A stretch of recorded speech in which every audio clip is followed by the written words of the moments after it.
As jy wil, kan u Bybels oopmaak by Jakobus 5. Ons gaan van vers 7 af lees.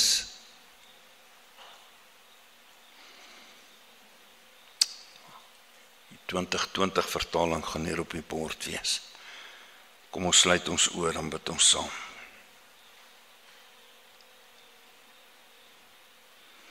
Here, wat 'n wonderlike voorreg om te kan sing van 'n verlange. Christus, ons verlange. Ons dank U, Here, dat U dit moontlik gemaak het om hierdie lied, wat ons sopas gesing het, te sing. Dat U 'n verlange in ons skep, deur U Gees geïnisieer, dat daar 'n hinkering in ons is. En hierdie vlammetjie brand net sterker tydens Kerstyd. 'n Lied wat ons harte laat jubel en verlang. U wat as hemelkoning in heerlikheid regeer. U het neergedaal, kom woning maak onder ons, gestalte van 'n dienskneg aangeneem.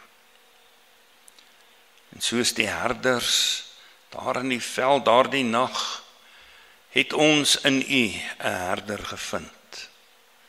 En soos die wyses voor U kom buig en aan U erkenning gebring het, so wil ons ook vandag. Here, dit is die begeerte, ons diepste hartsbegeerte, dat U met U Gees nou in welbehae ons harte sal volmaak, dat U in hierdie dae, Kerstyd,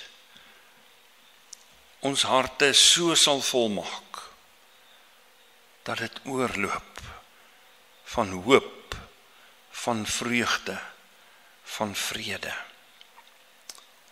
Here, laat dit nie maar net 'n fees wees nie, maar 'n Christusfees. Dat U vrede in ons sal woon en U heerskappy in ons lewens sigbaar sal word.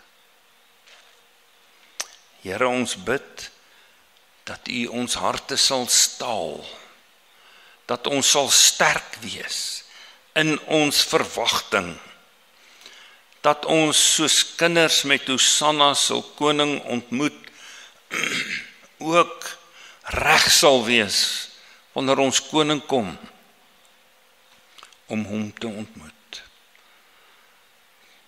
Laat ons lof en ons dank nie net woorde wees nie, maar 'n lewe aan U gewy om U te eer. Spreek dan nou, Here, wanneer ons U woord oopmaak, laat ons U stem hoor, maar nie net passief sal hoor nie, maar horend sal glo, gelowig sal leef, tot eer van U heilige naam. Amen.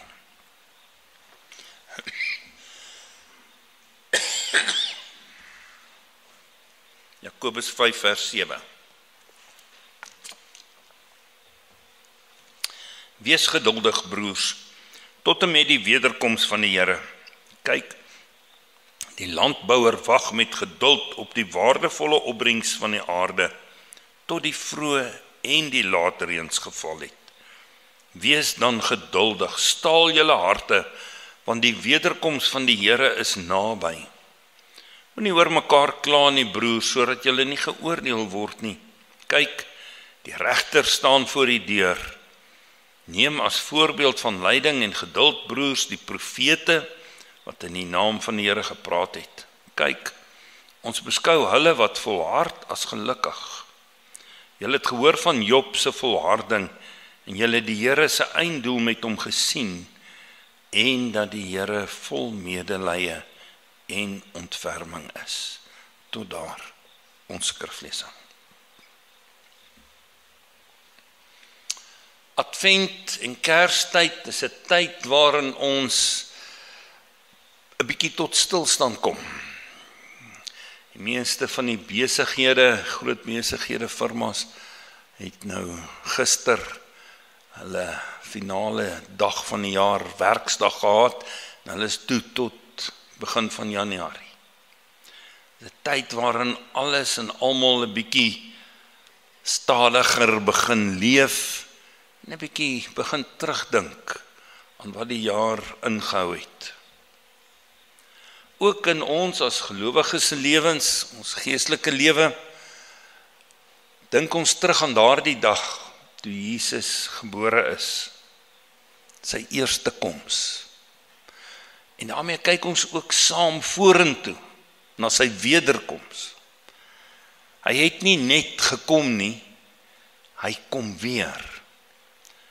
Dis 'n tyd van 'n heilige verlange. Ons het nou daarvan gesing. Maar dit is ook 'n tyd van geestelike dissipline. Ons mag nie in ons verwagting, in ons dissipline verslap nie. Jakobus skryf aan 'n groep gelowiges wat swaar kry in die destydse wêreld, want toe hy geskryf het, is hulle vervolg, daar was ekonomiese onreg, daar was skeptisisme, geestelike moegheid. En hy roep hulle op, hy skryf hierdie brief, sodat hulle kan moed skep om vas te hou aan die beloftes van die Here, want die wederkoms van die Here is naby. Die vraag aan ons vandag is, hoe leef ons? Is ons getrou en gehoorsaam in hierdie tussentyd, tussen Jesus se eerste koms en sy wederkoms, tussen God se beloftes en die vervulling daarvan? En dan kom Jakobus en hy gebruik hierdie beeld van die landbouer. Wees geduldig. Weet, hoeveel keer het ons al daaroor nagedink, wanneer kom Christus? Hoekom vat dit so lank? Selfs die apostels, die vroeë kerkvaders, almal het verwag, hy gaan nou kom, en tog, nou is dit 2000 jaar daarna, en hy het nog nie gekom nie. Wanneer kom hy? Hoe leef ons getrou en gehoorsaam in hierdie tussentyd? Die beeld van die landbouer. In die eerste plek is geduld aktief, nie passief nie. Wanneer 'n boer gesaai het, wag hy vir daardie gesaaides om op te kom, sodat hy kan oes. Maar dis nie net 'n tyd van by die huis sit met sy arms gevou en hy wag vir die gesaaides om te groei nie, dan gaan nou nie veel gebeur nie. Daar's werk om te doen. Dit is 'n aktiewe wag. Voordat hy geplant het, moes hy die grond bewerk. Hy moes ploeg, hy moes saai, hy moes die grond voorberei. Dan saai hy plant en dan wag hy. Wag op die Here. Jakobus sê op die vroeë en op die laat reëns. Dinge wat buite sy beheer is, maar wat hy weet in God se beheer is. Die reën. Jakobus vereis, hy sê geduld vereis vertroue in God se ritme. God se tydsberekening is reg. En die oes, wanneer ek aktief wag daarop, met ander woorde, dat ek doen wat ek binne my menslike vermoë is, dat ek dit doen om te verseker dat ek die beste oes kan kry wat moontlik is, en die res aan God oorlaat, dan is dit 'n waardevolle oes. En so is dit ook met die wederkoms. Ek het vir myself die vraag afgevra, terwyl ek hier voorberei het. Hoe weet ons die wederkoms gaan plaasvind? Ons het nou so rukkie terug 'n paar mense gehad wat gesê het, die wegraping gaan nou plaasvind, en dit het nie gebeur nie. Hoe weet ons dit gaan regtig gebeur? Die grootste deel van God se plan, van sy werk wat hy doen met ons, is reeds gedoen. Jakobus praat van die profete, van die beloftes van die Here. Ons herdenk Christus se inkarnasie, sy menswording. Jesus se bediening hier op aarde, sy hemelvaart, sy beloftes dat hy weer gaan kom. Die meeste is reeds gedoen. Is tog net die wederkoms en die oordeel wat moet plaasvind. Die grond is voorberei. God het reeds geplant. Alles is gereed vir die oes. En nou sê Jakobus hier in vers 8, staal julle harte. Moenie verswak in julle verwagting nie. Hier's 'n wêreld rondom jou wat ons skud. Daar's teleurstellings, daar's vertragings, daar's geloof wat moeg word. Maar moenie laat dit gebeur nie. Herinner jouself daaraan. Jesus kom. Bly gereed. Staal jou hart met God se beloftes, met sy woord, deur gebed, deur saam in die liggaam van Christus saam te staan. Advent is 'n tyd van geestelike versterking. Hy sê, moenie laat jou aandag afdwaal nie, moenie oor mekaar kla nie. Die regter staan voor die deur. Moenie klein twiste groot maak nie. Moenie broederskap breek terwyl jy wag nie. Moenie jou ongeduld op ander uitstort nie. Waarom? Die regter staan voor die deur. Christus is gereed om in te tree. Hy hoor elke woord, hy sien elke motief. En die gemeenskap van die gelowiges is 'n getuienis. Ons is 'n wagtende volk, nie 'n klaande volk nie. Vreugdevol, hoopvol, vredevol. Dan noem hy die profete as voorbeeld van lyding en geduld. Daar's hoeveel profete, groot profete, wat ons vooraf gegaan het, en wat hard gewerk het, baie ontberings gehad het, opgeoffer het, in die naam van die Here, en tog het hulle nie Christus se wederkoms ervaar nie. Hulle het nie die volëinding van God se beloftes beleef in hulle leeftyd nie, maar hulle het geduldig met volharding aangehou. Daarom sê hy, net so moet ons ook wees. Aanhoudende gehoorsaamheid. Ons leef in 'n wêreld wat Christus se koningskap nie raak sien nie. Ek het nou die afgelope tyd weer bietjie gaan op YouTube gaan soek na Kersliede.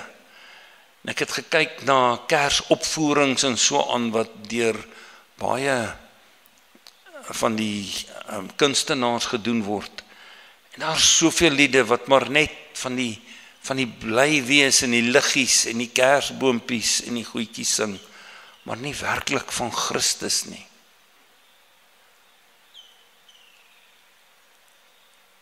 Kom ons hou vas soos die profete.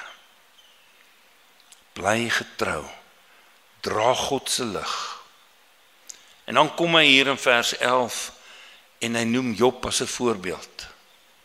Dink maar net aan Job. Gaan nie daarop ingaan nie, maar Job hy het soveel ontbeer. En God was getrou. Op die ou einde wys die Here, hy is getrou, hy sal uitkoms gee. Hy sê, Jakobus sê, en julle het die Here se einddoel met hom gesien, dat die Here vol medelee en ontferming is. Dit is die Advent boodskap van Kersfees. Wag geduldig, wag soos 'n boer wag op die oes. Doen jou deel, vertrou dat God sy deel sal doen. Staal jou hart, versterk jou geloof met die sekerheid van Christus se koms. Waak oor jou woorde, moenie dat die wagproses op die einde veroorsaak dat jou aandag afgetrek word nie. Kyk na die profete, kyk na die geskiedenis, kyk na dit wat reeds gebeur het en laat dit jou moed gee om vas te hou. Onthou vir Job. God se hart is sag en vol ontferming. Sy hand is getrou. Kom ons vat saam. Kom ons wag met harte van staal. Oë op Christus. Hande wat diensbaar is, wat 'n verskil maak daar waar ons kan. Liefde van Christus vir mekaar, met die wete dat die regter voor die deur staan. Wanneer hy verskyn, sal ek alles verstaan. Sal elke lyding geheilig word en elke volharding beloon word, want God is vol medelee en ontferming. Amen. Paar oomblikke geleentheid vir stil gebed.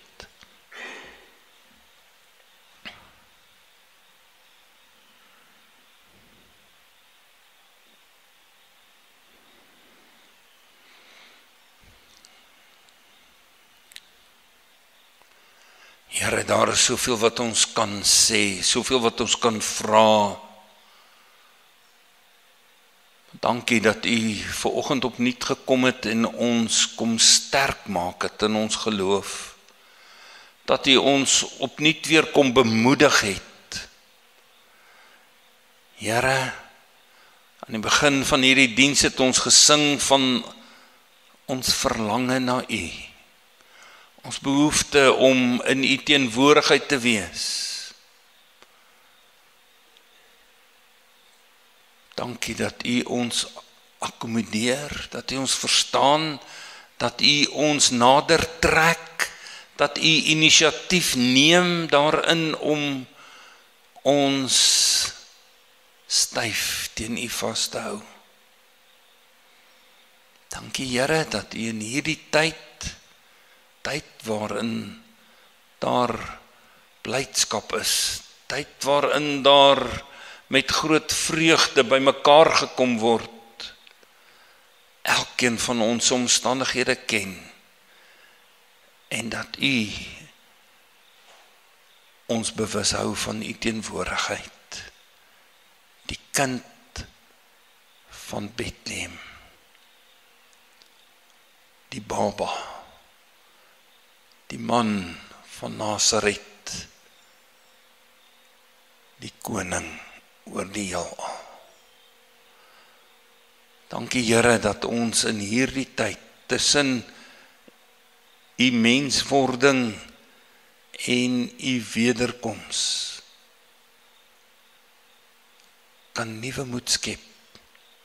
Dat ons met ons oë op die horison wagtend op die oes diensbaar kan wees in U naam. 'n verskil kan maak oral waar ons gaan, met almal met wie ons te doen het. Want ons doen dit in U krag. Daarom bid ons Here, seën ons in hierdie tyd. Maak ons oë en ons harte oop om ander rondom ons te sien wat nood het, wat behoeftig is. Help ons om in U naam 'n verskil te maak. Here, ons wil gereed wees wanneer U kom. Ons wil gereed wees, reg wees, U juigend tegemoet gaan, voorbereid. Lei ons daarin, in Jesus se naam. Amen.